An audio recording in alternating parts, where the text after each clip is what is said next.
চারিদিকে নদ নদী এরই মাঝে প্রকৃতির অপরূপ রূপে সাজে।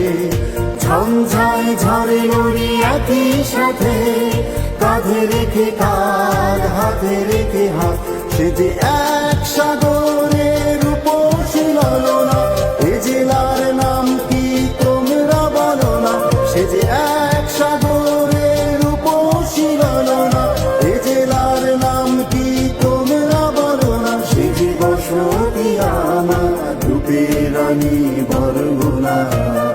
সে যে সৈকত সৌন্দর্যে রূপের রানী বরগুনা। বরগুনা বরগুনা বরগুনা বরগুনা, সে যে বসতি আমার রূপের রানী।